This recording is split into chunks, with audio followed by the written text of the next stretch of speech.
All right, Mr. Jeff, thank you for inviting us out. Thank you. Thanks for coming out. We got goats. We do.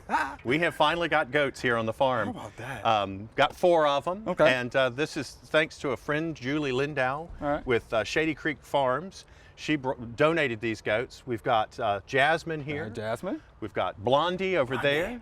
That's Pepper. All right. And Leo. Leo is right Hey, here. Leo's hanging out. Yeah, exactly. He's hamming it up now. So.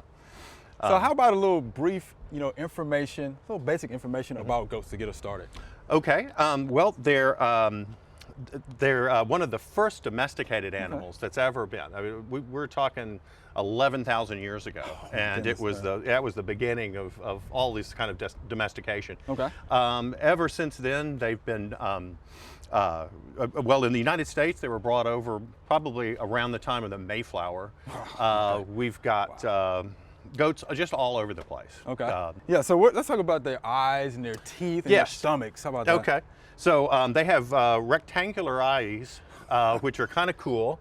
But what it does, they're a prey animal, so they need good peripheral vision. Okay. And the flat eyes, the rectangle eyes, give them about 340-degree peripheral. How about that? And they can see basically everything up to right behind them. Wow. Which is kind of cool. Wow. Their teeth, and they're chewing on your shirt right teeth, there. yeah, they appropriate only time. have one set of bottom teeth, Okay. and then and just on the top they have no teeth whatsoever. Okay. This allows their lips on the top to grab thorny bushes and things like that, and they're sort of almost prehensile lips at the top. How about that? Yeah. And what about their stomachs? The stomach, they're a ruminid, so they have 4 stomachs, so that allows them to eat very fibrous stuff, so hay, things like that. One of their favorite foods, again, is Bermuda hay. They love to do that. And they can, what they do is, consume the hay that goes into their first, into the rumen, which is their first stomach. Okay. That breaks down all of the fatty acids that can be consumed. Then it goes into the reticulum, which is sort of it's called the honeycomb. Okay. And what that does is grind up the fibrous materials. Then it's pushed on to the omasum, which is then that extracts water from the grains or from the grasses, and so they don't need as much water as well. They could be in arid climates and not have to worry about that. And then it's finally into their true stomach. And then after finally it goes through all those stages. How about that? Yes. That's just so interesting. Yeah. What about the different breeds? Well, what we have here are this one is a La Mancha goat. Okay. They were first introduced, or at least came into registered as a breed in about 1927 out in California. Okay. And they have small ears. They're called elf ears. Or gopher ears, and these are not docked ears. This is the way they were meant to be. Oh wow! And the theory is that they came from Spanish missionaries that probably came out of the South into California back in the 1600s with a goat that was very similar. It had, again, gopher ears like that. Okay. So that was probably the progenitor for these goats. Okay. For this breed of goat. Then we have the dwarf Nigerians, and they're all over the place here. And they were brought into the United States about 1950, and from West Africa. Okay, not too long ago. Okay. Mm-hmm. And these are really great. The La Manchas are great milking goats. They have a higher butterfat content and just good producers. The Nigerians are good too. These are boys, of course. We don't milk them. Okay. And these guys are actually weathered. They've been they have been fixed. Okay. Because one thing you don't want to have is a male goat anywhere near your milking stations. They will foul, there's probably nothing smellier than a male goat. They are absolutely the smelliest thing on the planet. So early on we had them fixed, and it makes them also a little bit more calm. Okay. The boys tend to, if they go into a rut, every so often, they really have a shorter lifespan. Okay. They will live about, they'll only live 8 to 10 years if they go into a rut every year. So with fixing them as well, it makes them mellow, it makes them real just calm, a little bit more docile, and also makes them live longer. Okay. Which all of these will probably live anywhere from 11 to 16 years 16 even. years. Yeah. Okay. Especially with the milking goats, we're not going to leave. We're not going to really do high production with these girls. It'll probably just be for a little while, and then if you stop milking them by 10 years, they'll live for another. They could live up to 16 years. So Wow, yeah. interesting stuff. Look, so somebody's probably wondering, can I have goats in Shelby County? Well, that is a good question. From what I have read, you can have a goat as long as you're not within 1,000 feet of another residence or business. Right. That's kind of hard That's to come gonna up be with. hard. We Yeah, that's have it gonna be here hard. at the farm Yeah. park. We're not anywhere near anybody at Okay. this, at this stage. And but I did read where if you could get a permit from the Shelby County Health Department. Okay. I have not been able to get in touch with them to confirm that. I really want to tell anybody in Shelby County to try to get in touch and see if that's possible. Before you even consider a goat, make sure that it's possible in your area.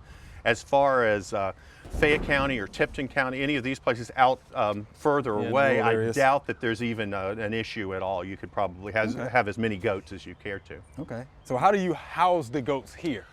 Well, here we have, during the summertime, they stay in this little building here, and it's just sort of a three-walled shed, and it's got hardware cloth inside. And actually, it was a chicken coop, but I it can see really that. worked out. The goats have taken it like over, and they've enjoyed staying out here during the warm weather. But then we also have a stall in the barn that we bring them in when it gets cold. Okay. And then I can heat it just a little bit and at least keep them from being in the absolute cold. Goats can weather a lot of, the only thing they don't like is rain. Yeah, it's interesting when you told us that earlier. They don't like the rain. They do not like rain. It just bothers them to know. I can barely get them in to the barn when it starts raining. They don't want to leave any kind of cover, and when they come out, they're just like hunkered down and they absolutely hate the rain. They just don't want to get wet. Yeah, Oh they my really gosh. don't. All right. Well, look, I want to ask you a couple of questions Sure. about goat milk and goat meat. Oh yes. Goat milk is fantastic. It's goats. and I've had it before, yeah. It is. It's really good. It's it's naturally homogenized, Okay. so it doesn't separate out.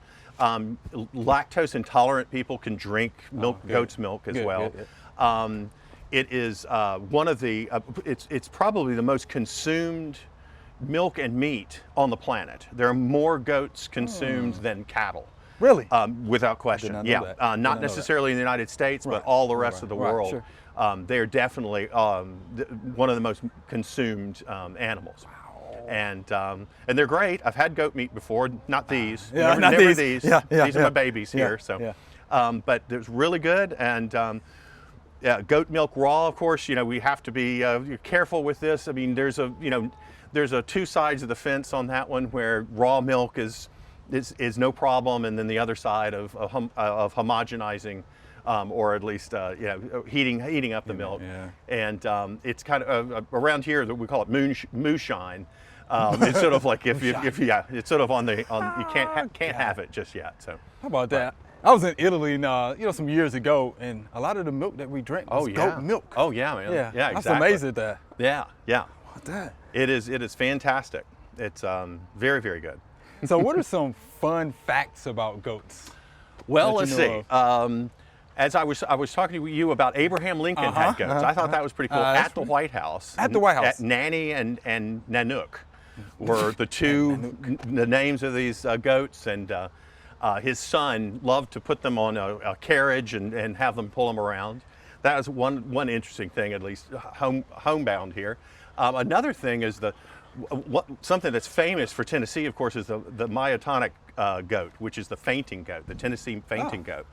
And that, supposedly the history goes that 4 goats came from a man named, in 1880, a man moved in, John Tinsley, into Middle Tennessee, and he had 4 goats. And these goats had this genetic modification that, and what happens is their fight or flight instinct, where these guys will bolt and run, the myotonic goats will stiffen up, and they just fall down and they're conscious. They're completely aware of what's going on, but they can't move.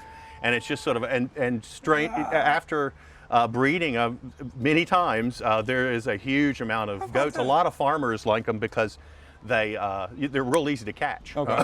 which is one thing.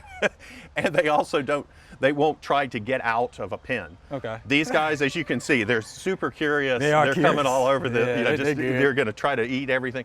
If they had half a chance, they'd try to get out of this pen. They're notorious jailbreakers here. They just try to get So, out. Yes, Okay. and so the myotonic goats was great for that. They just, they'd get excited to the point where they just stiffen up and drop. Oh, how about Another that? interesting fact is coffee was supposedly found by goats in Ethiopia. Supposedly the story goes, the legend All right. is that a goat herder took his goats out, and the goats were very just full of verve and just excited after eating these red berries on this bush. And supposedly the guy went, oh, well, if there's good for the goats, and let me try them. I guess that's how it went. That's a legend. So he tried it, and thus coffee was, we owe coffee drinking that to goats. To goats. Yes. How about that? Did you hear that? Yeah, that's pretty good. All right. But yeah, we appreciate that good information. Like goats, you. we appreciate y'all babies. Thanks a hanging in lot. there with us. And they've been waiting. And they've been waiting. Yeah, They've been waiting Give them the very snack. It's as raisins, patient right? as they could. Raisins. Their favorite treat. So if Oh, anybody's how about coming that? out to the farm park, bring some raisins. Bring some raisins. Come on And, out here to the farm park, y'all. Feed them the raisins. Thanks a lot. Thank you. Appreciate that, Joe. Thanks Appreciate a that. lot. Thanks for watching the video. If you enjoyed it, please click the subscribe button below.